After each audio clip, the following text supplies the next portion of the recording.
Hi hello నమస్తే welcome to my channel భయ్య. ఈ ఛానల్ కొత్తగా చూస్తున్నట్టయితే ముందుగా సబ్స్క్రైబ్ చేసుకోండి. అలాగే నేను చెప్పే వీడియో నచ్చితే మాత్రం అందరికీ షేర్ చేయండి భయ్య. అయితే ఈరోజు మన టాపిక్ వచ్చేసి మన తండేల్ కలెక్షన్స్ గురించి భయ్య. నిజానికి తండేల్ సినిమా ఫస్ట్ రోజు వచ్చేసి చాలా తక్కువ అమౌంట్ అయితే వచ్చింది భయ్య, 10 కోట్లు మాత్రమే వచ్చింది.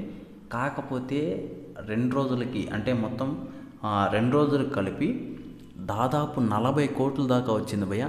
నిజానికి ఇలాగ జరగడం అంటే చాలా రేర్గా జరుగుతాయి. ఎందుకంటే ఫస్ట్ రోజు ఎక్కువ వచ్చేస్తాయి కలెక్షన్స్ మామూలుగా అయితే, సెకండ్ రోజు నుంచి తగ్గుతాయి. కాకపోతే ఇక్కడ మ్యాటర్ ఏంటి అంటే సినిమా మీద చాలా వరకు చాలామందికి ఎంత అంచనాలు ఉన్నా కూడా ఆ అంచనాలను ఎందుకో ఫస్ట్ రోజు అందుకోలేకపోయింది అని చెప్పేసి కొంతమంది చెప్తున్నారు.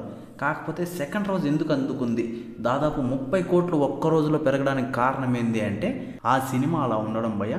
నిజానికి మనకు చూపించే స్టోరీ రియల్ స్టోరీనే, కాకపోతే ఆ రియల్ స్టోరీని చాలా అద్భుతంగా చందు మొండేటి గారు చూపించినారని చెప్పొచ్చు. చాలా అద్భుతంగా చూపించారు.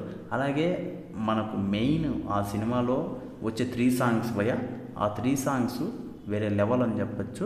అలాగే డిఎస్పి గారి బ్యాక్గ్రౌండ్ స్కోరు కావచ్చు, పాటలు కూడా సూపర్ ఉన్నాయి. ఇంకోటి వచ్చేసి సాయి పల్లవి గారి యాక్టింగ్ కావచ్చు, నాగ చైతన్య గారి యాక్టింగ్ కావచ్చు, వీళ్ళ యాక్టింగ్ నిజంగా నేను అసలు స్టన్ అయిపోయా. ఈ రేంజ్లో యాక్టింగ్లో నాగ చైతన్య గారిని మనం సాయి పల్లవి గారిని అయితే మామూలుగా చూస్తూ ఉంటాము. కాకపోతే నాగ చైతన్య గారిని మాత్రం ఈ రేంజ్ యాక్టింగ్లో చూడటం మాత్రం నాకు ఫస్ట్ టైం అనిపించింది. నేను ఎప్పుడో జోష్లో చూశాను ఆయన ఏదో అంటే అప్పట్లో ఒక కాలేజ్ స్టోరీస్తో వచ్చి ఇప్పుడు ఈ రేంజ్లో ఇలాంటి స్టోరీస్ చేస్తున్నాడా అనే టైప్కి వచ్చాడు భయ్య. నిజంగా ఆసమ్ అని చెప్పచ్చు.